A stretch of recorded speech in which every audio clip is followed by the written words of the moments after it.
Hi guys, it's Amy and you have found Amy Loves Crochet.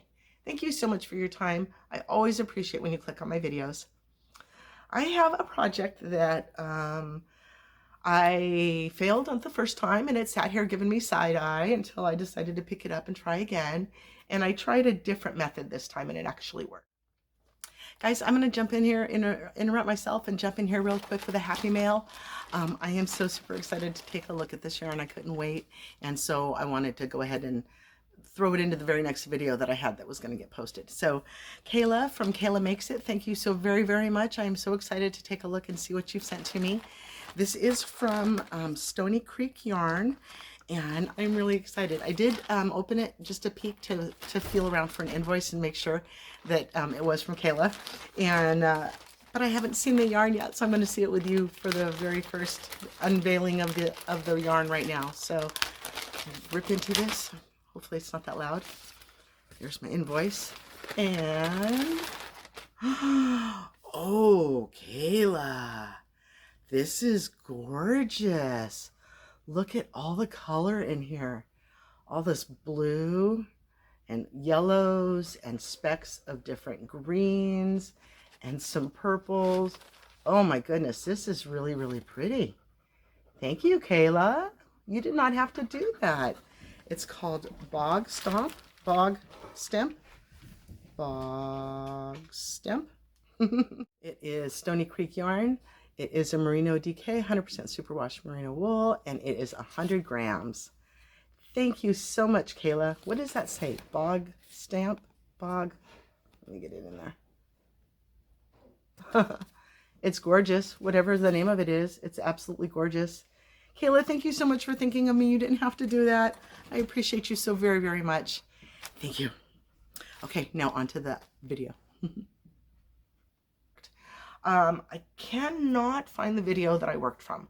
And so I'll just explain the key point that's different in this to other videos that I've seen regarding sewing onto a zipper, not sewing, crocheting onto a zipper.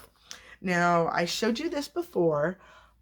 This is the method that, what's her name? Tinia? I love her, but I can never remember her name. This is using a needle and going in and embroidering your little beginning stitch all the way along. But these were too close and too hard to get into, and this was not the way that it should be. I don't know why I thought that I needed to do it with the canvas bag already attached. I mean, you're crocheting the bag. You don't need it to have a liner, but that's kind of where my mindset was. So I did have a couple of zippers that did not have you know, anything attached to it, just a brand new zipper. And I'm not sure where I got these or how old they are. It says 1989.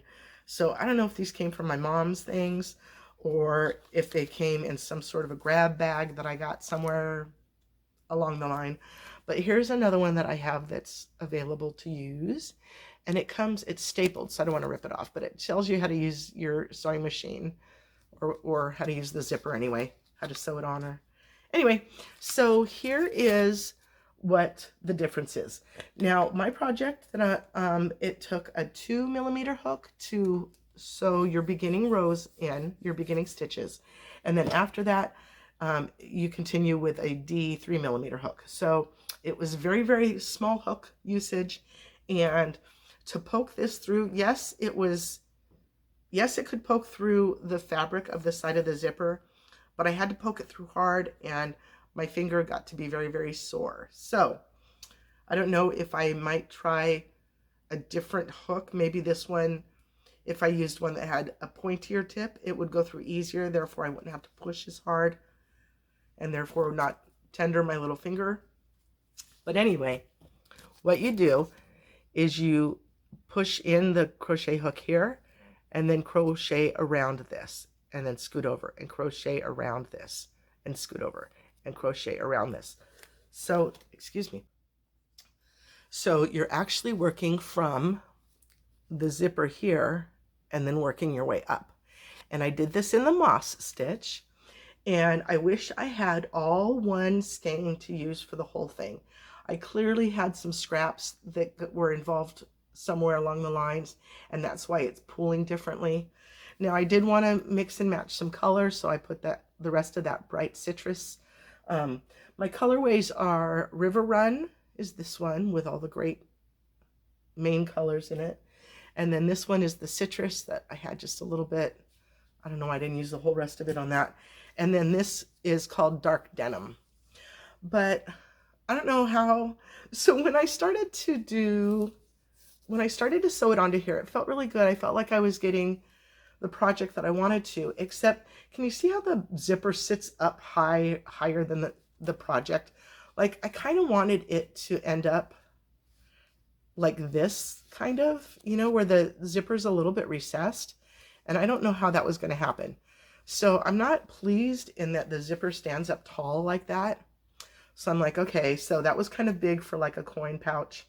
So I decided to put a little strap on it, and whether it would be for my granddaughter or my niece, or I don't know, just a little something, little practice item, you know. I did learn that I went to, I'll show you guys because you're my besties. I don't know if you can't even see it. Good. See right here, there's a white stitch. I went to, how do I explain? It ended up fraying. The end of the zipper was going to come out, and it was going to start to fray. So I took this off-white and I sewed up the end of the zipper.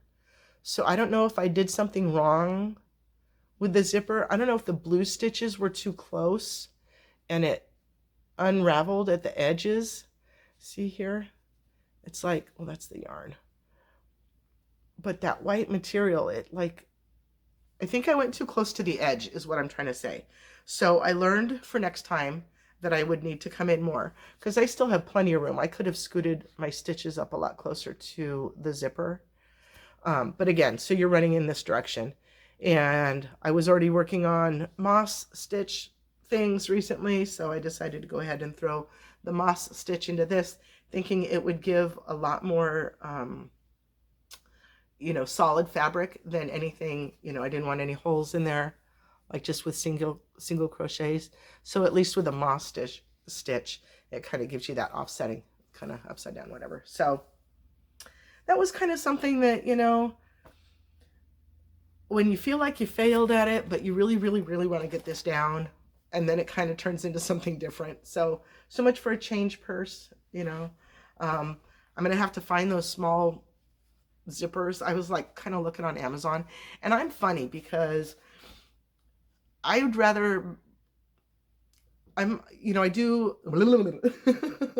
and if I could get one for $5, but if I could get 5 for $15, I'll buy 5. I don't need 5. I only need 1, but I buy extra because the price point is better when you're buying more, right?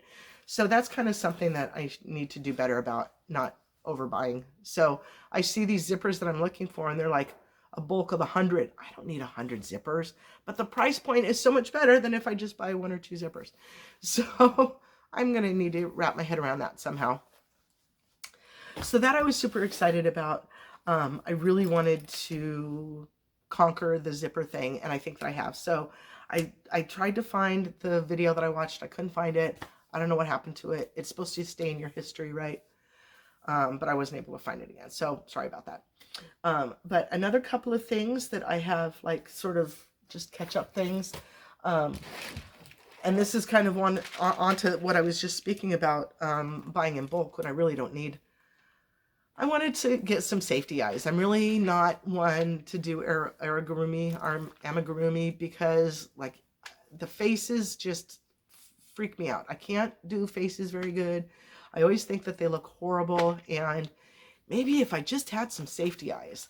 So instead of just getting a handful to try out, I had to get this giant Mondo 1,000-piece set. No, there's 627 pieces of various sizes, and some aren't just round. Some are like a little triangle nose for a little teddy bear or something. And I don't know if you can see them right here. There are blue eyes and green eyes. So those might come in handy. Can you see if these are triangle noses? No, maybe not. And then the back's over here. So anyway, I thought I might try my hand at some smaller amigurumis or something. I don't know. I'm always trying to look outside my path, but then I retreat back to my singular path. um, Another thing that I was looking through my previous orders on eBay when I got my yarn recently, and saw this, and I can't believe that it has been so long since I bought it. You can see that I've marked a bunch of things that I wanted to produce, and I will come back to those later. This is an old Leisure Arts Granny Square book, and I wanted to kind of have like a mix and match squares, put some different squares together and come up with not really a crochet along, but here's some mix and match squares. Use the ones you like, don't use the ones you don't like, whatever, and try to put something together for you. But that has stalled out, and there's so many other Granny Square people doing stuff, or people doing stuff with Granny Squares. It was another one of those that I kind of didn't want to jump on the bandwagon. I have two different projects. So here's one from this book that I completed, and I thought I would share a little tutorial with you about, and then it got put on the back burner and never produced it.